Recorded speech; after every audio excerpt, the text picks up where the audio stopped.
ತಪತೇಶ್ವರ ಕಾಲೋನಿಯಲ್ಲಿ ನೂತನ ದಂಪತಿಗೆ ಶುಭ ಹಾರೈಸಿದ ಸಚಿವ ಕೆಎಚ್ ಮುನಿಯಪ್ಪ.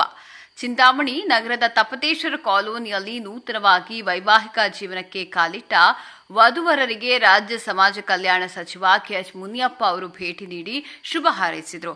ತಪತೇಶ್ವರ ಕಾಲೋನಿಯ ನಿವಾಸಿ ವಿಜಿ ನಾಗಾ ಅವರ ಗೃಹಕ್ಕೆ ಆಗಮಿಸಿದ ಸಚಿವರು ಹಾಗೂ ಶಿಡ್ಲಘಟ್ಟ ವಿಧಾನಸಭಾ ಕ್ಷೇತ್ರದ ಹಿರಿಯ ಕಾಂಗ್ರೆಸ್ ಮುಖಂಡ ಬಿವಿ ರಾಜೀವ್ ಗೌಡ ಅವರು ಇತ್ತೀಚೆಗೆ ವಿವಾಹವಾದ ನವದಂಪತಿಗಳಿಗೆ ಶ್ರೇಯಸ್ಸು ಕೋರಿದರು.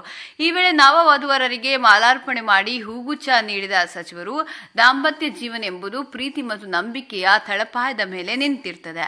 ಹೊಸ ಜೀವನಕ್ಕೆ ಕಾಲಿಡ್ತಿರುವ ನವದಂಪತಿಗಳು 100 ಕಾಲ ಸುಖ ಶಾಂತಿ ನೆಮ್ಮದಿಯಿಂದ ಬಾಳಲಿ ಎಂದು ಆಶೀರ್ವದಿಸಿದರು. ಅಂತೆಯೇ ಕಾಂಗ್ರೆಸ್ ಮುಖಂಡ ಬಿವಿ ರಾಜೀವ್ ಗೌಡ ಮಾತನಾಡಿ, ಕುಟುಂಬಕ್ಕೆ ಸದಾ ಒಳಿತಾಗಲಿ ಹಾಗೂ ಯುವ ಜೋಡಿಯ ಮುಂದಿನ ಪಯಣ ಯಶಸ್ವಿಯಾಗಿ ಸಾಗಲಿ ಎಂದು ಶುಭ ಹಾರೈಸಿದರು.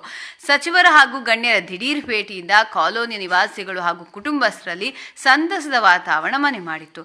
ಈ ಸರಳ ಹಾಗೂ ಸಂಭ್ರಮದ ಕಾರ್ಯಕ್ರಮದಲ್ಲಿ ಪ್ರಮುಖ ಮುಖಂಡರಾದ Janardhan, Buradagunte Rajesh, gas Srinivas, Bharat gas agency ಮಾಲೀಕರಾದ N M Narasimha, coke Srinivas, V G Venkataramana, G S Srivas, ಸ್ಥಳೀಯ ಮುಖಂಡರುಗಳು ಹಾಗೂ ಕುಟುಂಬದ ಸದಸ್ಯರು ಉಪಸ್ಥಿತರಿದ್ದು ಶುಭ ಕೋರಿದರು.